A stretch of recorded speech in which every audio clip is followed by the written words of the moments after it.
Thanks for tuning in to the World XP podcast. If you're enjoying the content, please drop us up, drop a like, and let us know your thoughts below in the comments. Also, please consider supporting our podcast via the link below. It really helps us out.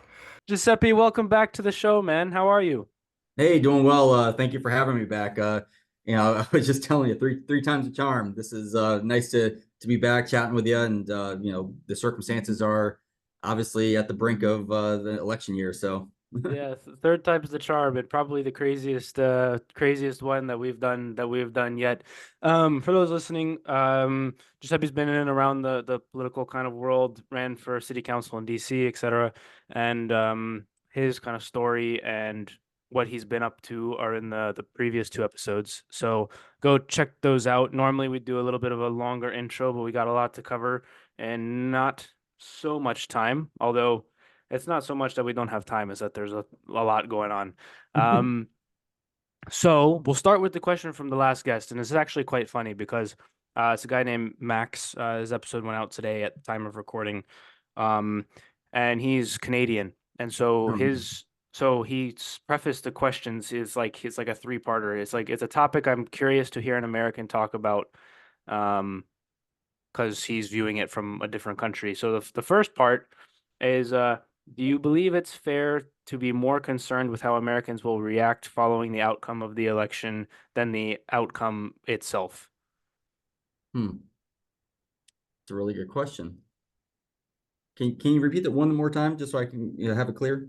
Yeah. So he said, do you believe it's fair to be more concerned with the reaction to the outcome of the election rather than like the outcome of the election itself? In other words, like, Sure. if you supported one person, is it more reasonable to be concerned with the outcome of the losing, like the reaction of the losing side, than the fact that like if the other guy won, like will ruin the country or whatever?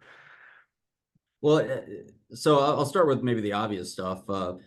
Personally, I don't think that either candidate would ruin the country. I say that more, leaning right, but do I think that if Kamala Harris and Tim Walz won, would that ruin the country? No, I mean, I don't think it would be going in the right direction, but I don't think that it would ruin the country. I think that we have a little bit more of a robust system and, placeholders in place to counteract any sort of negative presidency, and that goes for Trump as well. I mean, I don't think that if Trump were to win, he'd be villainized or made out to be this sort of Nazi person that the left kind of wants to paint him as. I think that we have, again, placeholders that will make it so that he can't, or barriers that make it so that he can't do anything that would really be outside of the realm of what a president can do. Now, the reaction, on the other hand, I've seen that kind of both ways. I live in Washington, D.C., so I've seen the protests when it came to the Black Lives Matter protests. I've seen protests when it came to the stop the election or stop the steal January 6th protests. So people are going to protest for whatever they kind of protest for. I mean, I will say that I think the appetite for protesting was probably a lot more prevalent during the 2020 COVID timeframe, because that was just a crazy time frame in general, where people, they wanted to have the excuse to go protest because evidently the COVID virus doesn't, you're outdoors, and they never had a problem with people protesting. I guess you always saw it on the news. Oh, protest! You're outdoors, so it's okay. And I think that people were cooped up, and so protesting was on everyone's mind. But one thing that kind of gives me pause, though, is we have seen there be a huge overreaction to really anything. I mean, take the 2016 kind of almost memes at this point, where everyone was freaking out that he won. On the flip side, take sort of the hyperbolic response to calling Trump Hitler and everything like that.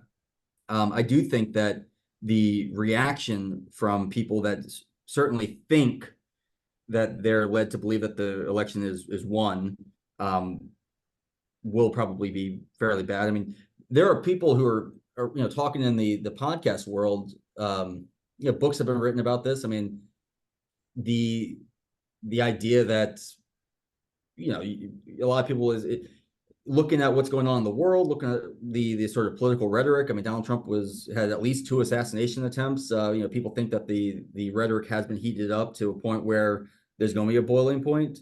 However, I mean, I think that there are ways to sort of, I don't know, combat that.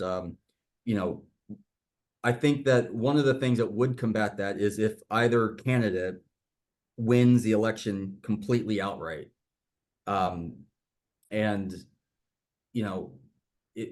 there are now polls showing, for example, that Donald Trump, I mean, you can't really trust a poll, so let me just caveat that. But there are polls saying that he might very well win the popular vote, along with 300 plus electoral votes.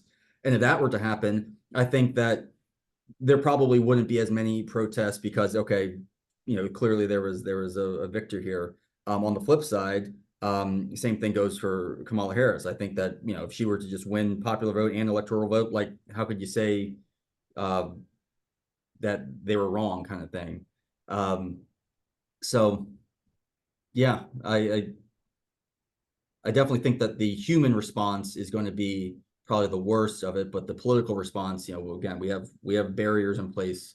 We have 3 systems of government to kind of keep people from doing what they want to.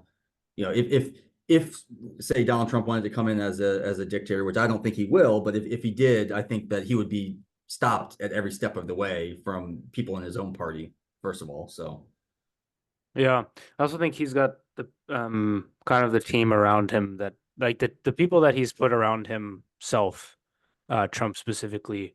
I don't believe that they would allow that to happen either. So the second part of his 3-part question is he really went for it. He was like, let me get the most bang for my buck. He said, is this tension, skepticism, and outright lack of faith in the fairness of elections legitimate and in any way warranted? My thoughts on that are, I would say warranted for sure. I don't know if I would say like it's totally gone, but I think that there's a lot of people that rightly so don't trust the elections or just generally kind of what comes out of that sort of realm of things. There's been multiple instances, right? Fauci came out recently and was like, "Oh yeah, actually the vaccine does cause some myocarditis," and then, "Oh, actually," like all of the things in the last 4 years that they've been caught doing, that are well documented as well. This is not just like me pulling things out of thin air, right? All these things are documented. You can go find the memos and the documents and the statements and the side by side video comparisons of, I never said that. Run the clip. There it is, right? Yeah. So I would say yes. I don't know. Do you agree? I do agree. I mean, I think that not only is there a all-time low trust in the media, especially coming out of the COVID years.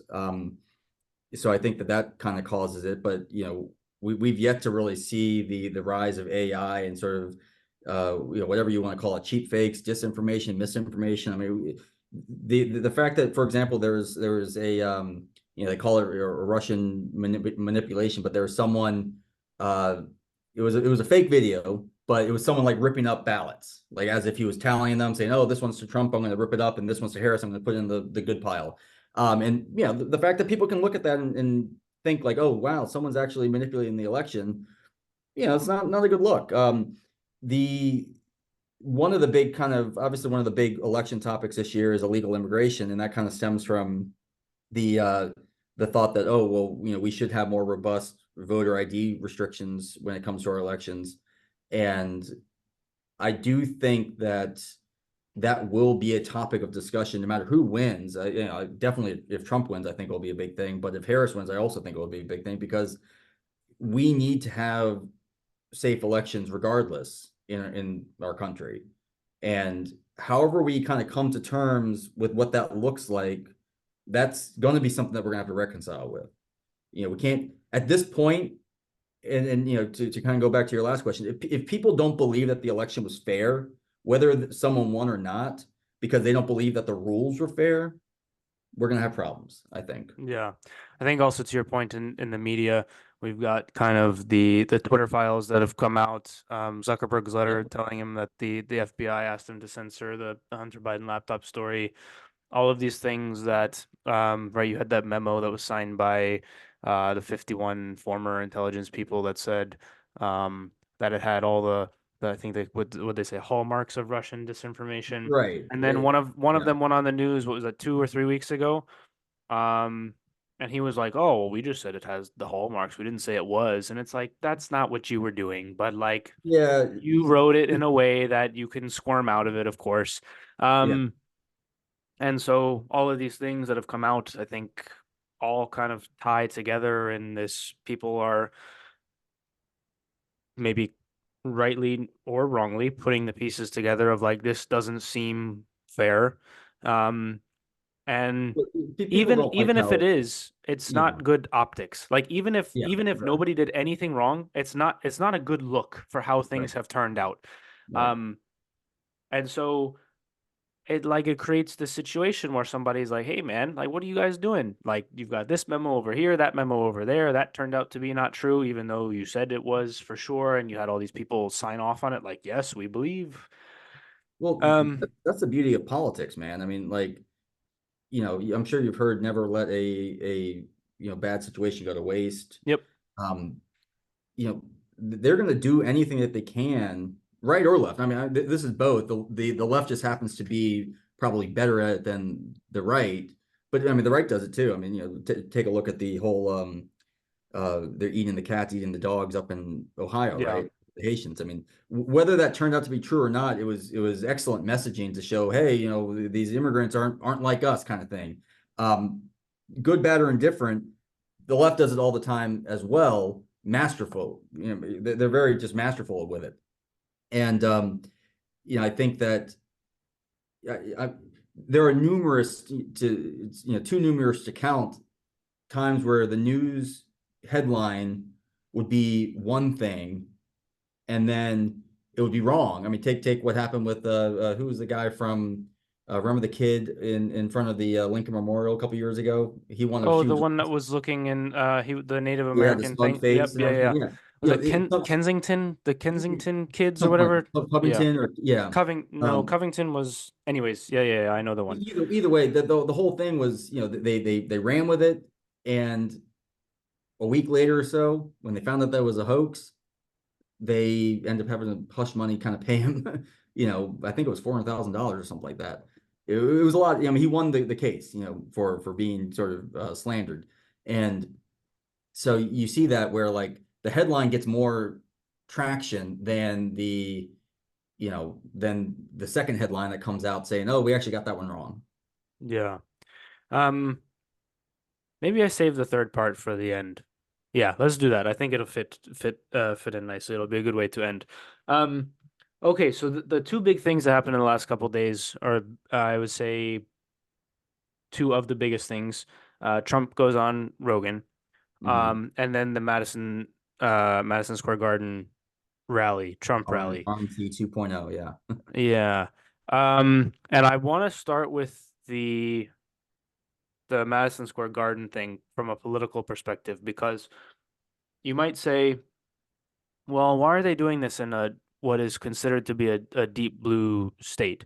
And I've seen some reports that come out that there's some level of faith within the Trump campaign that they could flip New York, which would be insane, Mm-hmm. one.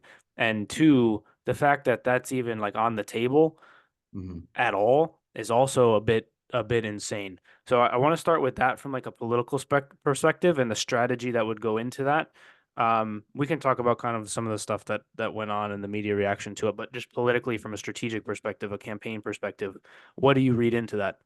So this is actually a really good question. I was talking to a buddy of mine because I've seen, again, I pay a lot of attention to this, and I've seen polling kind of, go which way. And right now, I mean, a lot of the polls are sort of breaking for Trump in all the swing states. I think he's up in all seven of the major swing states, which I believe is happening is now that this is Donald Trump's second term, he knows how the game is played insofar as as a president, if you don't have the House or the Senate, you really can't do much.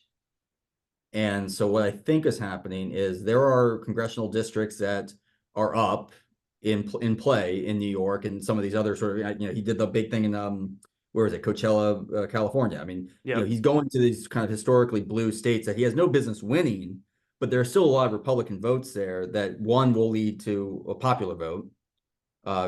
Especially if they see that he might be onto something, he might be winning. But two, I think he thinks that he has the election in the bag, and now he's just trying to win that House and win that Senate with these sort of kind of things. If you look at sort of, I mean, take a look at where the funding is going when it comes to both campaigns. You could kind of see a stark distinction with how they're trying to push, like just the ads that they're kind of pushing. Kamala, they both have so much money, as especially with the political action committees and whatnot, and they're pushing these ads in places that they think that they can win, and they're not funding places that they think that they can't win. Because why would you push something where it's like, all right, I already lost this place. Why would I put more money into this? Right. All right. So with that mentality, the RNC is funding places that might actually be down 4 or 5 points, but they might actually be able to push to have those places win with a little bit more enthusiasm. Because the votes exist. That's the thing that I learned when I ran, and obviously I lost, and it was mostly just good learning experience. But one of the things I learned is it doesn't really matter if you're right, left, or whatever. A vote is a vote, and so you ask everyone to vote for you. And sometimes that's all it takes is someone who wasn't going to vote. You just say, "Hey, can you please vote for me?" And they vote for you. They might not have voted. That's the thing. So him going to these places where maybe a congressional district or a senatorial race might be kind of on the skids, and he's actually kind of pushing the enthusiasm gap. That's all it takes to get to 51%, or sometimes 50% to 49%, whatever it might be. So I do think that there is a method to that madness. Especially since he had recently done a rally in obviously Michigan, because that's a swing state, but he had done one in New Mexico as well that is tilting blue, but anything to drive this sort of voter turnout. And again, I mean, even CNN the other day was kind of saying something to the extent of, oh, it could very well be that Trump actually wins the popular vote and Kamala wins the Electoral College based off of whatever the map's showing, especially since he's gone to New York and California, where they have California. Everyone kind of says this. I mean, Ronald Reagan came from California, right? It used to be a red state, but you have the big pockets of San Fran and LA that really, any metropolitan city is going to have mostly blue voters. And that's the same thing with New York. But it's my understanding that Long Island is very Republican heavy, and a lot of upstate New York is very Republican heavy. So I think that is the method of the madness, is to kind of pool some of these congressional races that maybe weren't going to win Republican, but if Donald Trump can kind of come in and show the enthusiasm, then maybe they can actually win those, and therefore he would win the House and the Senate. So that way he, his second term could be a little bit more of he could get some things done because he knows how the game's played now. That was one of the interesting things, and I'm sure we're going to talk about the Rogan interview, but he kind of talked about his methodology when he was selecting his sort of cabinet, not knowing who to select. And I know that this is a massive talking point that the left likes to make. Oh, he only wants loyal people. Well, my argument to that is in what world do you not want loyal people to be part of your cabinet? The Democrats do the same thing. That's how a lot of these Democrat people are even in the positions that they are, is because of party loyalty. So it's to use that as an argument, I think, is kind of ridiculous. But yeah, so that's my answer to that. And then the fact that he's from New York, and it was kind of like an RNC 2.0, because everyone who's anyone was there, in between Dr. Phil, Tucker Carlson, I think Vivek Ramaswamy, everyone was talking, which funnily enough was what the whole Tony Hinchcliffe thing made waves. A lot of people are saying that probably wasn't the best idea. However, I don't know if you saw this past summer when uh, who's the guy that plays Trump? Shane Gillis. Yep. He went on Kill Tony, which is a comedian show, and it was the biggest episode that he ever had. This guy Tony Hinchcliffe in Austin, and it was hilarious. They had a guy playing Biden and a guy playing Trump, and have you seen clips of it? It was hilarious. Yeah, I had so I watched the show a lot. I had Matt Mueling, he's the guitarist that's on the show. Oh, cool. Okay. I've had him on the podcast a couple of times, and they did it in Austin, biggest one, and then they did it again at Madison Square Garden in August. Oh, okay. I didn't know that they did it Yeah, again. and it was like it's so good. People like if you want a good laugh, go watch it. It's so funny. They really hit the nail on the head. I mean, it was the guy that played Biden too was hilarious. I mean, they really it was hilarious, I thought. Yeah. Yeah, so let's jump into the Tony Hinchcliffe things real quick. Tony is somebody that I mean I'm very familiar with Kill Tony. I went to go see it. I know Matt obviously I've seen him live in DC.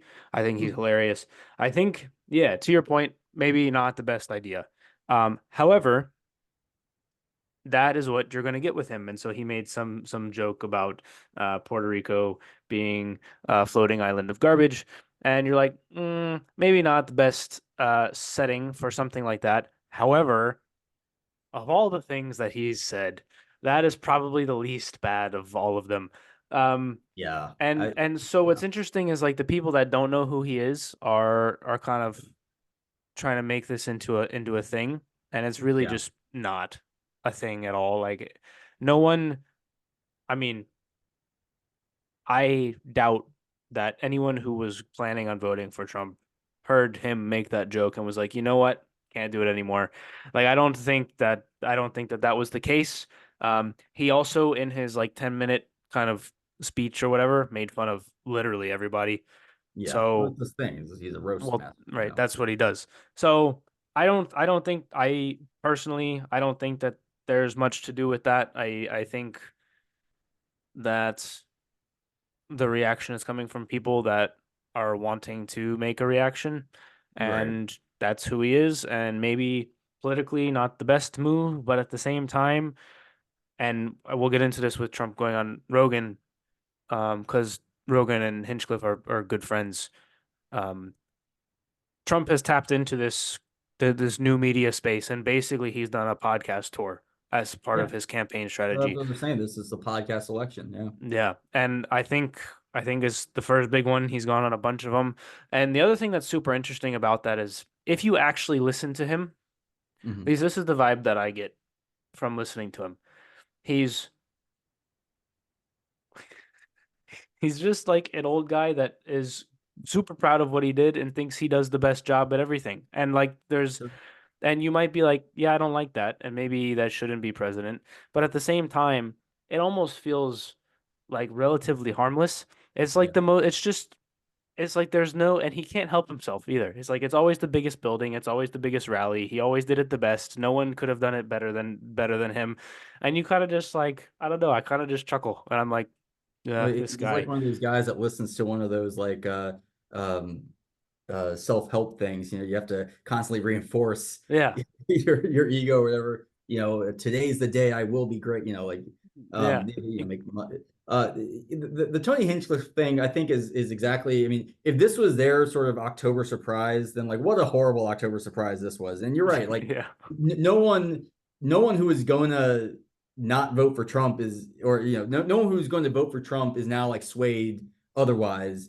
I remember Bill Burr did like a stand-up comedy a couple years ago, maybe a decade ago, where he was talking about like wife beaters, and he was saying, "Oh, do you ever think that the people who see like an ad saying, 'Oh, don't be a wife beater,' like the wife beater is gonna be like, 'I had no idea. Like I'm so sorry, honey.'" Like, yeah, I think that it was funny because right after he did it, like I think Bad Bunny and Jennifer Lopez, like people who are clearly Democrat were like endorsing Kamala Harris as if like any endorsement these days from a celebrity works. I mean, so I do think that the left, of course, is running with it, and I think it was JD Vance who might have said it, where it's like if the left has to wonder like why people are kind of going towards Trump, it's exactly this reason. They clearly have this no sense of humor. They don't understand like kind of just basic thing. And I really kind of think that the Trump camp, I mean, especially when he included RFK Jr.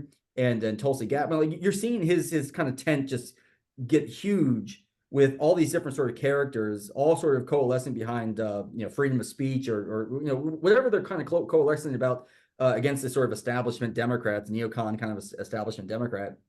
And I do think that people are starting to recognize that right now, and it's hard to even call like MAGA Republicans, but right now the MAGA Republicans seemingly are having more fun. Yeah. It, It's not the campaign of joy though. right. It's a campaign of laughter and making America great again, Yeah. I think the other thing that's weird about it, or not weird, but I think we haven't seen this really before, is it seems like that coalition that's being built is, even though they have different maybe opinions on how to accomplish policy objectives and goals, Mhm. there seems to be a principle that is grounded in like authenticity, and I feel Mhm. like that is what's driving people there. They feel like those people are actually people. Yeah. Um, and having somebody go on a 3 hour podcast kind of lends itself to that. There's a level of authenticity that you can't really fake 3 hours with somebody who's a good interviewer or with things that are unexpected. Like, for example, JD Vance was on Theo Von's podcast, and Theo I thought Von it was pulls good. out, it was a great podcast, but Theo Von pulls out a line like, "Oh, you can't even do cocaine in this country anymore." And it's like a crazy thing to say, right? But Yeah. it's completely unexpected, and it takes you out of the realm of um like the scripted pieces, and you Yeah. have like the immediate reaction following that is authentic because it's your genuine reaction, because you would never expect somebody to say something like that. And it makes these people be viewed as people. I also saw in the comments of that one specifically, like, I can't believe they tried to tell us that he was weird. Yeah, so I was familiar with JD Vance with Hillbilly Elegy. I read Hmm. that years ago before I think he even got into politics. And I was very skeptical at the beginning with JD Vance pick. I kind of was kind of all big on me either Marco Rubio, thinking like, oh, Trump needs to kind of have some sort of establishment guy, or even uh, Tim Scott or something like that from South Carolina. I even kind of thought that Tulsi Gabbard would have been an interesting pick, kind of really to build that coalition. Uh, but then pick JD Vance, and I guess the one thing I kind of at the time liked was, oh yeah, at least he's a young guy, it's a millennial. I think it's like the first millennial kind of in the, well, I know Vivek Ramaswamy ran for president, but this is sort of the first millennial on the ticket, which I thought was kind of a big deal. But then I started listening to this guy, defend sort of his stances on things. And I'll be honest, man, I'm swayed. I think that JD Vance, the way he kind of conducts himself is quite outstanding in my opinion. I think that the actual vice presidential debate was way better than the presidential debate. Yeah, You know, absolutely. and I'll give it to both of them, Tim Walz and JD Vance, that they were very cordial. I don't think that they really got at each other's throats the way maybe Trump and Kamala did. And I think that yeah, I was really impressed. And then to see him on these podcasts, where I know he did Tim Dillon, he did Theo Vaughn. Yeah. I think he's going to be on Joe Rogan as well. Tomorrow, I believe, is reported. So Yeah, tomorrow at time of recording, yeah. and So by the time you guys watch this, it should be out. But yeah, which yeah. which is interesting because I know that they were trying to get Kamala Harris on there, but that's kind of been from, I mean, and again, it's not just me saying this. You could kind of go down the list. I mean, Tim Axelrod the other day when she did her town hall, like she just has these sort of word salad answers when she was on with Andrews and Cooper, or even when she did her 60-minute interview, which was bizarre. She just like, I don't know, just I've not really seen her. I've watched a lot of her, and there's a reason why she didn't win a single delegate the first time she ran for president. I mean, in my opinion, I think that the only way she's running for president is because of Joe Biden's horrible debate, and they really should have had someone in her place, or an open primary. And it's funny because they say, oh, well, we had a process. Okay, well, that's all fine and good that you think you had a process, but a lot of people aren't buying it, and your product is what you kind of put forth. And people, like, don't be surprised. Obviously, don't be surprised any which way the election turns out. She could very well win. But if she loses, I think a lot of people are going to be the very next day saying like, yeah, we should have seen this from the get-go. Yeah. Well, you Now, saw that when Biden first, um, I think the word I used was when he was voluntold to yeah, yeah, leave. yeah. Um, that nobody even was like the names that were being floated out were like Josh Shapiro, Gavin Newsom, like all these other people. Very And like the yeah, star and power in the party. Yeah. right, and nobody was mentioning her like in that immediate 24 to 48 hours afterwards. And I think that was the most telling piece of all of it. Mhm. And people were predicting this back in like March, where they're saying, okay, Biden clearly is like not with it. Mhm. Um, maybe he'll get through the campaign or whatever, but at some point they're going to have to deal with the problem, which is the problem of Kamala Harris being picked because of the DEI type qualities, which again, not pulling this out of anywhere. Biden said it, Yeah, and but you would have to deal with that situation. Like there, even at the very least, if they could make it go away, there would still be some sort of fallout from that, even if it's just internally within the party. sure. Because if they didn't pick her, she could go make us think about it being about those things. And I so, was, you know, like politically, again, even if they did nothing wrong, they being the Democratic kind of strategic whatever, it's like I mentioned before, it's not good optics. Like mhm. even if everything is on the up and up, it still doesn't look good for somebody who's like kind of paying attention a little bit. Like it doesn't look Right. right. So a couple things. One, I thought that was going to be the October surprise. Was I thought Joe Biden's health was going to get so bad that Kamala was going to be the next president, like during this time frame Mm, before the election. Like I thought that, oh yeah, like she's gonna, he's gonna step down in some way because his health is deteriorating, and next thing you know, she's gonna step in and be presidential and yada yada yada. I thought that for sure, and I'll eat crow for that one. But I mean, they had interviews about this through, and it's not necessarily the best source, but it's a source nonetheless. The whole project, are you familiar with Project Veritas? I know who they are. Yeah, So the head guy, I think he branched off from Project Veritas, but O'Keefe. they had an interview with the guy from in the White House staff, kind of saying exactly what you said. Like the optics of it is just, you can't not have the first black woman vice president. You can't just overlook her. But the other thing, I kind of don't like the idea that people are calling her a DEI vice president. And the reason being is inherently every single vice president is DEI because they're trying to also bring in a piece of the pie that the president's not bringing in. Of So, course. like, I would say that Joe Biden was a DEI vice president to Barack Obama because Barack Obama was bringing a different kind of slice of the pie than what Joe Biden was. Um, so I mean, for them to, I probably, I think that the left has their own sort of populist candidate, and that was Bernie Sanders. He probably had the best shot at beating Trump in 2016. They snubbed him, and then in 2020 he got snubbed. But he probably would have been an like, imagine where we would be if he actually ran in the last 8 years were under Bernie Sanders. Because I mean, people can talk all day long about how Trump's a nationalist, which okay, fine. But so was Bernie Sanders. I mean, he was a very popular candidate at the time. Um, so there's that. But uh, going back to kind of what you were saying before about Donald Trump kind of going on Joe Rogan, I think that it was, it wasn't necessarily the most revolutionary podcast ever. I mean, it did what, like 40 million views or 35 million views, and Yeah, something bonkers. like something crazy that it's already the biggest podcast that Joe Rogan has. But the fact that he was able to sit down and talk for 3 hours, and to your point, I mean, he did do what he kind of coins now as the weave, where he talks about things and kind of ties everything back, which okay, I would say that is probably a skill, not a that's a good thing to kind of be able to do.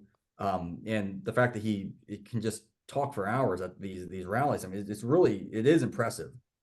I'm sure some days he's more loopy and tired and whatnot. And what is funny is how people are trying to pin him to say, oh, well, look at his, he's very old too, and he's having dementia probably. It's like I don't know what you're paying attention to, but like him and Joe Biden are not the same. Like No. let's get things straight.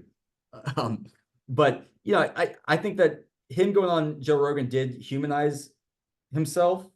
And Joe Rogan, this is his sort of probably first big. I mean, Joe Rogan obviously has the biggest podcast in the world, but to do something with under this caliber, where like so many people are wanting him to press Trump on things, like that wasn't what the podcast was going to be. It wasn't a hostile interview. It was very much who is this person? And I think a lot of people were shown who Donald Trump is.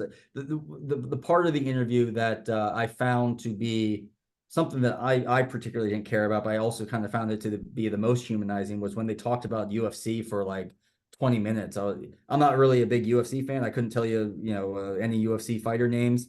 But the fact that he could, and like they were talking about it, I thought that, hey, I could talk about football. I could talk to people about fantasy football and know people's names and have a good conversation. The fact that Donald Trump was able to do that with Joe Rogan, I thought that was a humanizing thing that I don't.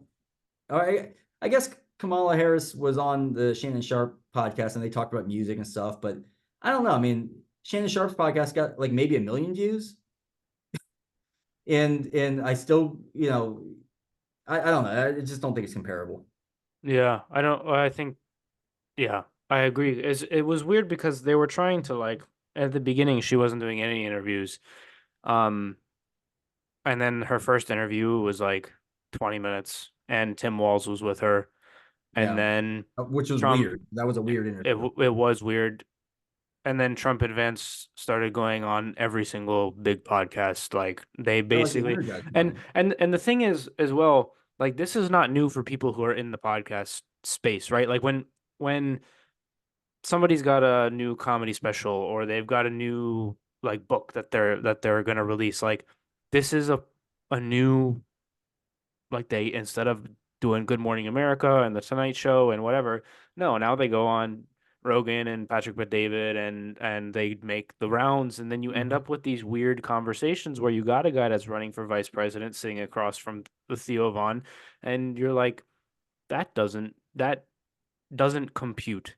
And Yeah, then they you were talking listen about like and then you Ohio listen State to and it. Michigan football games. Like, Yeah, but I think it's very important because we've one from like just from a philosophical kind of um like if you take the 50,000 100,000 foot view on like what government is supposed to be, it's supposed mhm. to be somebody who represents your views. Like you want to vote for somebody who will represent you and the like your interests, whether it's on the domestic stage, the world stage, or local or state, or whatever the level is. You want somebody that will represent like what is your best interests are. And to and you also want somebody that can relate to you. And so the problem with a lot of these, like the maybe the last batch of politicians is like they've all been in DC for forever. And Mhm. the original kind of intent was you go do your 4 years or 6 years or 2 years, depending on what the position is, and then you go back to your home and you be a farmer or you be a whatever. Whatever The it is, intent yeah. was never that you stay in there for 50 years. And so you get somebody like JD Vance, and it's like, oh, this is what it's meant to be. It's somebody that cares about college football and he can have a conversation with somebody, and you're like, oh, he's a person. He's Yeah, well, not, he knows the plight of, the hillbilly, uh, Appalachia, yeah, well, not this even that, but area. he just gets like, for me and you being like somebody's 80 and they bought a Yeah, house for a box of strawberries and became a millionaire because the house like increased in value yeah. versus now it's very hard, it's difficult to do the like he understands that he grew up in a different time and he understands a different demographic. Well, And it's easier for him to, at least for me, relate to like age and kind of view on things makes more sense. Like, Mhm. and the same can be said for both Harris and Trump, right? Like, I don't relate to a guy that built skyscrapers and had his Mhm. name in gold letters and was on TV for however long, the same way that I don't relate to her growing up in San Francisco and being in politics her whole Well, life. Like, she was unburdened by what could be, and she grew up in a middle class family. yeah, it's just, yeah. But it feels like this podcast is a way, like the podcasting space is a way to like actually, because when you're in sales or whatever, you're trying to promote something, Mhm. you want people to be able to relate to you. You want to be relatable Absolutely. Yeah. because you're selling your relationship with your fans or your audience or your voters or whatever, like whatever the situation is. And I feel like that kind of disappeared maybe like early 2000s, right? Like you weren't seeing, for example, to your point, NFL players weren't doing interviews and you had the Patriot way and everything was very bottled up. And now you see like Gronk going on Julian Edelman's podcast and they're telling Bill Belichick stories about like how Bill would get pissed at this and that. And it's like more relatable and open and it's able, like, I feel like that's a good thing generally. Yeah. I think that any politician that had mastered the media of the time won their election. Mm-hmm. Um, you could look back at the times when, I mean, obviously, like our first founding fathers, why are they founding fathers? A lot of them had access to the printing press. Ben Franklin, um, they were able to kind of talk their way through that medium. Um, FDR, what was he known for? The fireside Fireside chat, chats. with the radio, he mastered it. Ronald Reagan, what was he known for?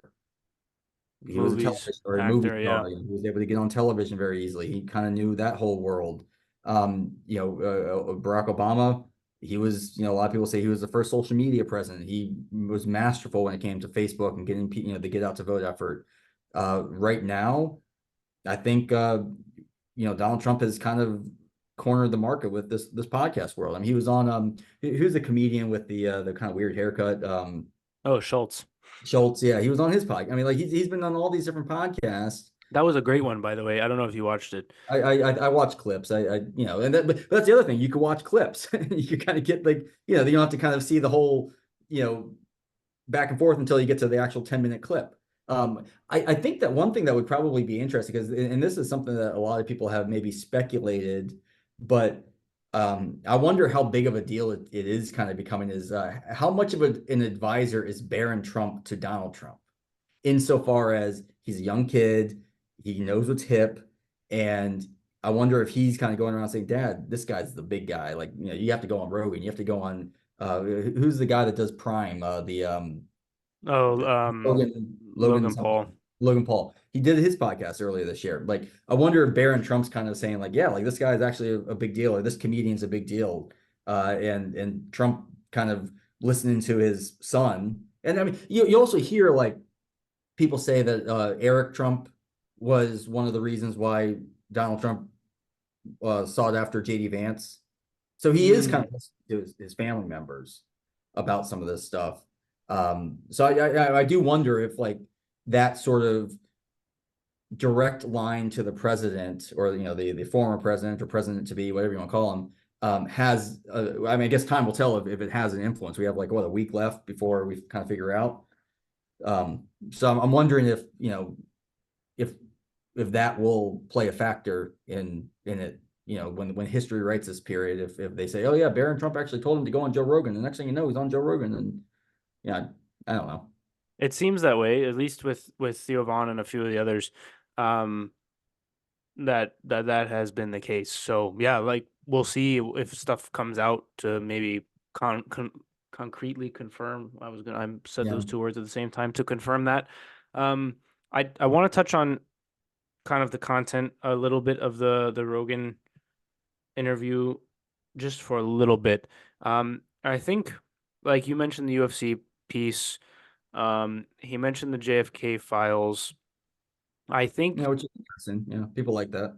I think in my head, like you said, there's nothing like mind blowing, but I think it will end up being a win for him. And also, like we just talked about, a win for the podcasting space where it's like Trump has done a very good job. And again, right, this is politically speaking, strategically speaking, for those listening who are irritated with me at the moment. If you are, well, I don't care. But he's closing strong again, right? He kind of podcast here, podcast there, and then all of a sudden in the last 2 weeks, Schultz, Patrick Bet David, Boom, boom, boom. Yeah. Rogan, Madison Square Garden. And I think it'll come out as a big win because he didn't do anything that nobody like unexpected. Like it was very Trump the Rogan interview. Like, Yeah. but there was no like giant mess ups. There was no like big kind of things that came out of that. Like the media hasn't been able to pull anything out of the Rogan interview, and kind of twist that. Instead, they've been saying like they've been focusing on the Puerto Rico thing from the rally and a few other things from the rally, and saying like, oh well, it's the same as the Nazi rally because they also had one at Madison Square Garden, Which was is it like 90 years ago or whatever? that's a weird. I think people are getting fatigued with the Hitler comparisons and whatnot. I mean, I think at one point he was super Hitler, Stalin, Mussolini all combined in one. Like at this point, it's almost comical because like you have nowhere to go from here. Like No. so I don't know, but I do think that the one thing that kind of crossed my mind when you were talking about the Madison Square Garden and how kind of peculiar it was for him to even go to Madison Square Garden in the first place, being that it's a kind of a blue, typical blue city, was the fact that Kamala Harris is doing her kind of closing remarks in DC, which to paint that picture, like it's not like the DMV in general, Maryland, Virginia, and DC is red. So like she's going to again probably the safest place that she could go, whereas Trump went into another kind of lion's den, blue city. It would almost be like if she did her closing remarks in like Charleston, South Carolina. You know what I mean? Yeah. Like Miami, Florida, or like something crazy like that. You know what's wild though? I didn't even know that that was happening. Oh, well, yeah. Get your But ticket while it's available. but I guess what I was getting at is like I don't watch Fox, I don't watch CNN, I don't watch MSNBC, I don't watch ABC, I don't watch any of the cable Hmm. kind of like Yeah, I don't think corporate a lot of millennials do, to be honest with you. news thing. But I had no idea that that was occurring. So I don't know where she's doing the advertising or whatever. But again, it's just like from a strategic perspective, like they've not run a good campaign Mm. from my perspective. It seems like we've been giving basically what you and I have been doing is giving praise to the Trump campaign strategy, which politically, because it's such a shift from what we've seen before, and I think it's important that we highlight those things. Just from like a strategic perspective, what things the different campaigns have been highlighting, what they haven't been highlighting, the decisions they've made to go on these people's shows or not these people's shows, what they've like. Like I don't think Trump had a very good debate on ABC. I also No. think that there was a couple other things that I was like, I wouldn't do that. And then he comes back the next one and it's like, good for him, meaning. I mean, he's been And getting earned media left and right. He mhm, just has a knack for he uh, knows how to put on a show. rolling with the punches, and I mean that was the biggest thing that they had against the Harris campaign was she never had any sort of tough interviews, and then she goes on Fox, which again I know that the talking heads have said, oh, she did so well. I've also seen people that Who say said who she said bombed. that? Right. I mean, that's what I'm saying. Like at this point, like you're either kind of going like this, or I mean, this is what I kind of think is funny is they said that this was sort of an all-time low of actual independent voters, which let's be real, like it's the independent voters in these key swing states that actually manipulate the election, and they're saying that it's just an all-time low because like people already know who Trump is, and the great thing that like is, well, I would say the great thing, but the thing that kind of is going against the Hitler messaging is we already had 4 years of this guy. Hmm. You know, like in theory, people remember life being better. Now, there's a lot of caveats to that. I understand that, they're, how the economy is, and Barack Obama wants to say that he masterfully made the economy that way, and Biden inherited Trump. I get all that, but the optics, like you were saying, during the Trump administration versus now, people like that better, and you could talk to a lot of people about that. Going back to, I know we keep wanting to talk about Joe Rogan. I keep getting us off track.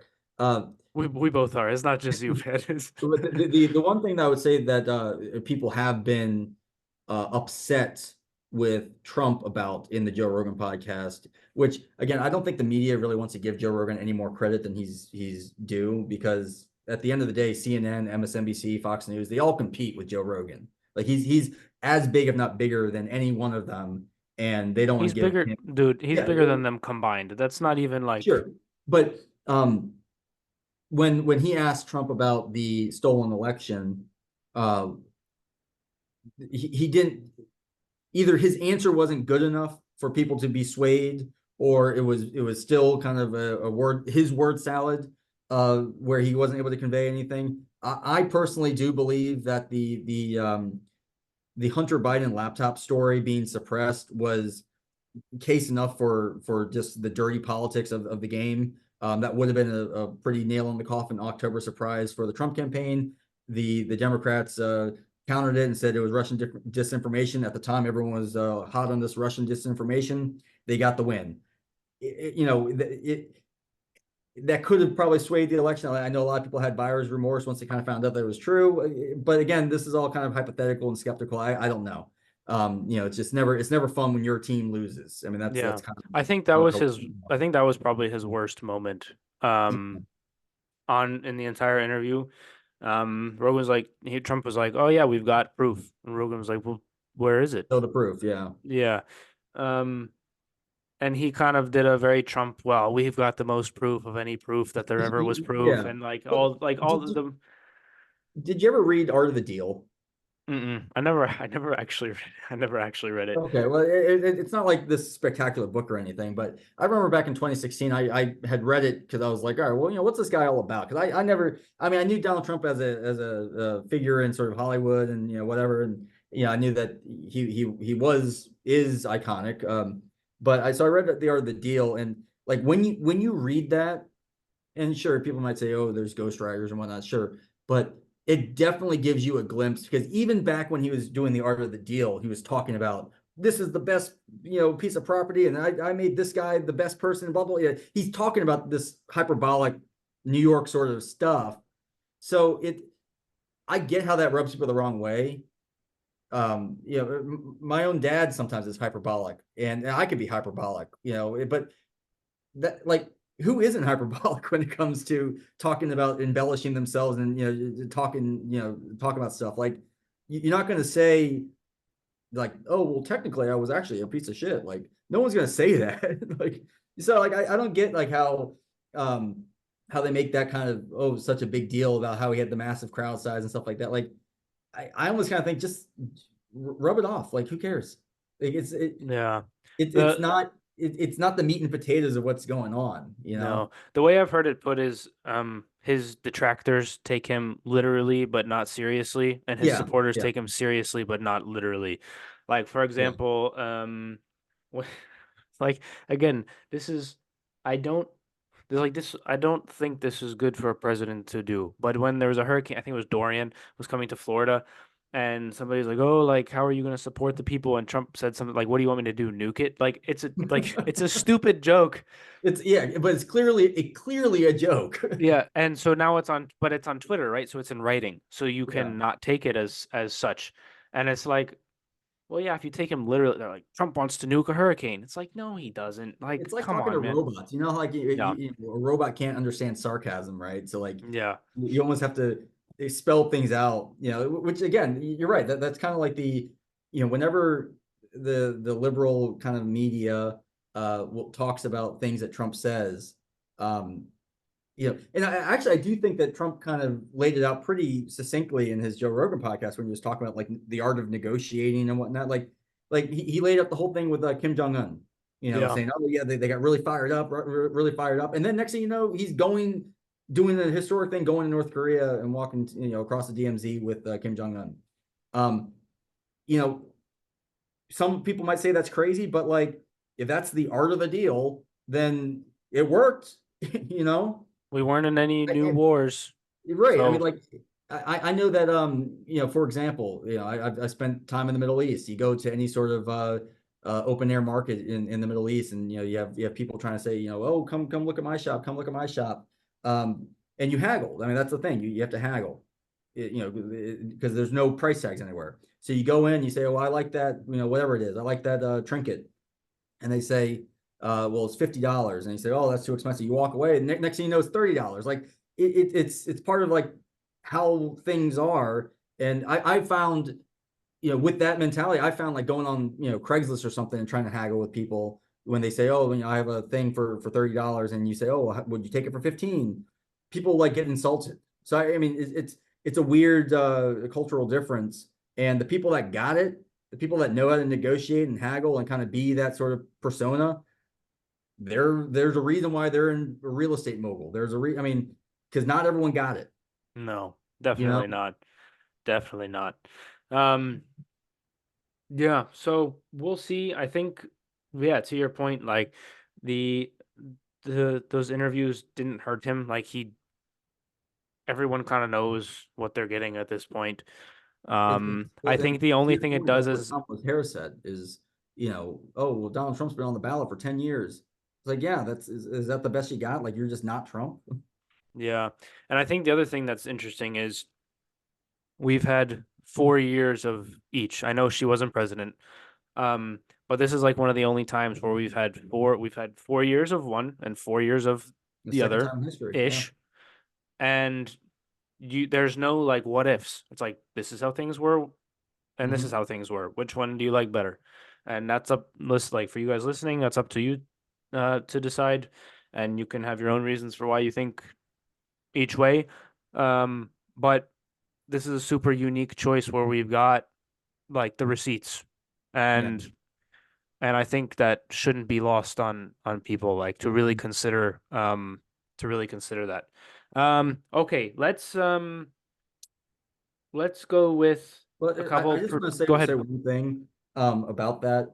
Um, there's a lot of literature, whether it's controversial or not, that talks about how it's very, very difficult to change someone's mind once they've already made up their mind. It's like you have to be literally open to changing your mind to at least give the other side a chance. So the people who are going to vote blue no matter who and going to vote red no matter who, to change their mind now a week before election day ain't happening. No. Ain't happening. I mean, you know, and I get that there's a lot of people that might not be engaged in politics to begin with. I mean, that there, I happen to just love the game of politics. I love everything that, the kind of constant back and forth that to me is just, it's wonderful. There are people that don't care for it, and that's fine. They, they'll see something that either Kamala says or something that Donald Trump says, and that will be their only reason for voting. And I kind of disagree with that because I think that people should be, they should be able to articulate why they're going to vote for someone. But there are some people who are out of the loops. I'm not going to say dumb enough because some people just don't care. There are some people that will look at Taylor Swift's endorsement and say, "Oh, that's the only reason why I need." I disagree with it wholeheartedly, but if that's what they got, that's what they got. I mean, so to change someone's mind is next to impossible. Yeah. Seriously, which is why some of these sort of walk away stories from the Democrat Party. I mean, you could listen to Tulsi Gabbard, for example. They come with reasons, and it's not just one reason. No. It's a laundry list of reasons. Yep. To RFK Jr. the same. Yeah. Um, yeah, I think that's a very good point. And I would encourage to your first point, I would encourage people to try to be as open as possible. Like we as a country will progress forward when we can have an open exchange of ideas and debates about like what really is our national interest in this situation or that situation, or what really is in our best interest to spend this money here or there. And we're going And to have those conversations soon because, AI is on the rise, and that's going yeah, to be the life-altering thing. yeah. Robotic, So a I would, life-altering thing. I would definitely, I would, so I would encourage people to be open, try to be as open-minded as possible. And I would also encourage people to try and dig into different issues that are important to them. Um, Not just headlines, read books, read articles, listen to podcasts, listen to but like try to absorb as much as possible. Because I think there's some quote about like the informed citizenry is the enemy of the tyrant or some I don't know. Sure, yeah. I might have just made I've that up. heard, I've heard that. No, And no, if I did, yeah. um, so okay, so to end off, let's go with some predictions. Do you think that there will be a October surprise is the phrase, but there's 2 days left, so I'll say a pre-election surprise from either could be either side from anywhere, anything that would be potentially election swaying. At this point, no, I think that the Democrats tried to make the general said that Trump's Hitler thing as like their October surprise and no one was having it. I didn't think it convinced anybody. And from the right, uh, I was kind of waiting for something to come out October surprise. I mean, even Hillary Clinton tried to say something like, "Oh yeah, like be prepared for an October surprise."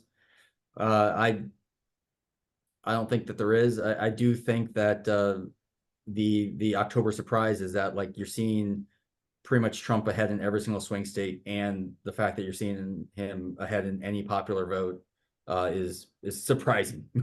Yeah, I would say both Trump and Vance going on Rogan a week before the election is probably I um think it kills the deal. it's a good closer Yeah, for sure. Um, from a strategy perspective, especially if they trust themselves to not go on and royally mess it up, yeah. which Trump didn't, and I don't expect Vance to based on his Correct. um, Yeah. prior kind of performances, I'm surprised that conversations, Vance whatever. didn't go on when he wrote Hillbilly Elegy, to be honest with you, but Yeah, fair enough. Okay, and then prediction for the election itself. Any sort of surprises? And again, for clarification, this is not who we want to win. This is what we think will happen based on the facts that exists out there for us to digest and draw conclusions from. So, this is not our, we're not endorsing anybody or anything like that. This is just what we think could happen. So, the biggest surprises I think will be if Trump does win all 7 swing states. I think that the toughest ones are probably Michigan and Pennsylvania. He's ahead in Arizona and Georgia and Ohio or Wisconsin. Um, and I think he'll win North Carolina. But I'm also seeing that there's a potentiality of Virginia, New Hampshire, and New Mexico being in play. And so it would be very surprising if he flips one of those. Um, it'd be really surprising if he flips Virginia. I know that they have a Republican governor with Glenn Youngkin, but so that would be surprising. And then equally, at this rate, I would truly be surprised if Kamala Harris does get 270 electoral votes. I just don't. So like the thing that's kind of very difficult to gauge is in 2016 and in 2020, the Democrats were outweighed in their polling. So like, Hillary Clinton was polling +5 and ended up losing. Biden was polling like +8 and ended up only winning by like, 1. So like the fact that Trump and Harris are neck and neck and all of like the 48 million early votes that have been cast are kind of spelling a pretty big doomsday for Democrats. It would be surprising if at this rate, a week before the election, which you can argue the merits of these sort of mail-in votes. I think one thing that you've been hearing, especially since the 2022 midterms and 2020, was that Republicans weren't doing the mail-in vote. Now it seems like they're pivoting and saying, oh yeah, let's do the mail-in vote, let's do the early vote. So it would be surprising if Harris won on election day, but stranger things have happened. Yeah, can never say never. That's Yeah. for sure. All right, let me wrap up with the part 3 of Max's question, and that is, how does the U.S. return to having faith in their elections? And then he kind of says, like, with all of the, like, with the first 2 parts in mind. So how do we get back to that level of, like, yeah, maybe my guy or girl lost, but that's all right. This is what happens. We move on. That's a great question. How do we get back to that, in your opinion? Well, all right. In my opinion, I am kind of more in the camp of voter ID. I think that it's been proven that not only do most people agree that we should have voter ID, but I think that what would maybe happen, I think RFK maybe had a campaign promise that was interesting about like having the government finance people getting their IDs, which okay, that's maybe a little bit of excess spending, but if it counteracts the idea that everyone now has an ID to vote, maybe that's actually the compromise is all right, government pays for it, but everyone has the ID. I do think that we just need to make sure that everyone is is legally allowed to vote. And that will be kind of the big talking point. There's a lot of sort of dystopian futuristic novels that have been made, anything from Brave New World to 1984. But one thing that I kind of thought the premise was interesting was Starship Troopers, in the 1950s novel. Obviously, they have the movie, but they talk about service gets you citizenship. And that would be kind of an interesting thing. And not saying that I necessarily support it, but you see countries such as Israel or South Korea, where everyone has to do some semblance of government service to that's part of their culture.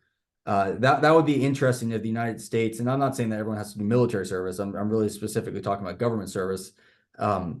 It would be interesting to see what that gets you in the United States.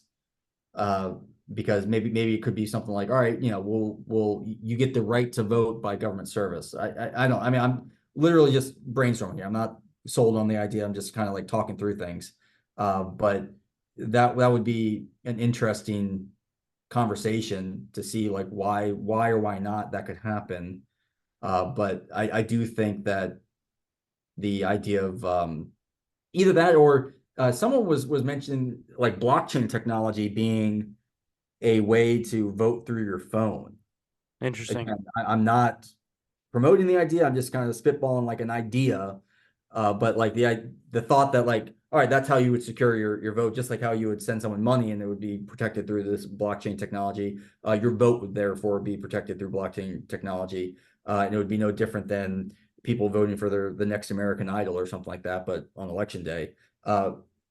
I don't see like why, because I'm really sold on the idea that AI will be a disruptor. It already has been, but like even more so disruptor, like industrial revolution style disruption. And it's I don't think it's too far off to believe that once we get AI under wraps, that it would help with securing elections. But maybe I'm completely wrong with that. I'm only brainstorming. I'm just Yeah. kind of regurgitating things that I've heard and kind of trying to put them into this box that you're asking me this question. So it's a good question. I mean, that's why the policymakers get paid the big bucks, or not really, but they get paid the bucks to kind of hash this stuff out.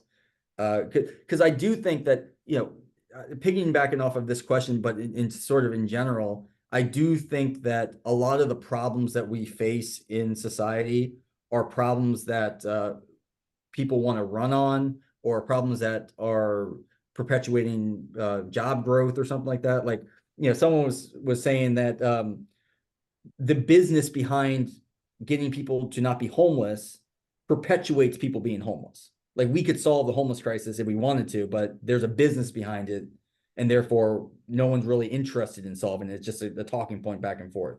And you can kind of scale this out to any sort of big major problem. It's such that there's a business behind global warming. There's a business behind keeping people sick. There's a business behind whatever you might want to talk about, and there's no incentive really to fix it. And I think that's probably a fair thing to say. I'm only saying this, trying to cover my ass a little bit and saying I'm brainstorming, but like, there might just very well be a business behind, should we have fair elections? Should we not have fair, because I've never really heard the Democrat talking point of what would make an election fair. I've only ever heard it from the right saying we need voter ID. I don't know what the Democrats' talking point is. I think their talking point is just like, let people vote and whatever. It's a constitutional right. Like, I don't know.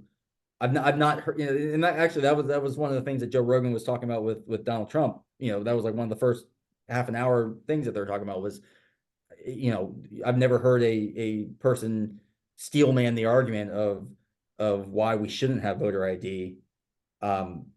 I'd be open to listening. I would actually be open to that. Like, I would change my mind if you can convince me to change my mind. I just don't see anything happening from that. So Yeah, I think those are all like interesting ideas for sure.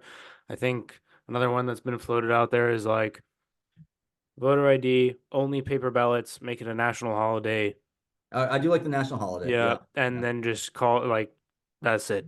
No ifs, ands, or buts. No, like we still got if military is deployed and things like that, mail in for Yeah. very extreme exceptions. Um, but yeah, so we'll see. We'll see, man. I am like my biggest thing really is that we as a country can kind of come through this in one piece. Like because I do think that the US is the best country in the world. I think the opportunities here, like I think, and I've said this before on the show, I think the US is still the place where you can like get the opportunity to be the best version of yourself. Um, I've heard Schultz say that before. I tend to agree with it, but um, yeah. Any last nickels before we get you out of here? Well, in the spirit of continuing these questions, do you know Off. who you have on next? You don't get to know. Tell me offline. Oh, okay. I'll tell you offline. All Yeah, right. tell me offline because it's a surprise for them too. Oh, So okay. Good, good, yeah, good. we got to make it keep people on their toes, you know? Okay, I absolutely know. And whoever said those questions, they're very topical, very good. Um, Definitely thought provoking, and to your point earlier, that's kind of one thing that we need to do a better job with is not get so emotional. Um, actually be open to discussion, and frankly, if you're not open to discussion, say so. Or if you're not open to being open, say so, because it would save a lot of people a lot of time and probably a lot of stress from trying to convince you of something if you're not even open to being convinced. Yeah, yeah, fair enough. Um, all right, guys. With all that said, we hope you enjoyed this episode. As always, Giuseppe, thank you again for your time, Thank and you. we'll see if any of the predictions come true. I think on the show we've been notoriously bad at predicting things. Although I'm not gonna lie, I haven't really gone back and checked. It's only based off memory. What did you predict? I think probably similar to you. I think so I'll give three things. I think it seems likely that Trump will get the electoral votes, and I think that he will flip one of the non seven swing states, like the next kind of tier, the Virginia or whatever the other ones that you I think it's mentioned, or New Mexico, Virginia, New Hampshire, and potentially Minnesota, but I've not seen any reason. I mean, Tim Walz is Minnesota, so like you would hope that he wins his home state. There. So that'll be my prediction that he gets one of those four. Okay. And that'll be my kind of hot take on that. And with that, guys, we'll see you guys next time. Peace. Thank you.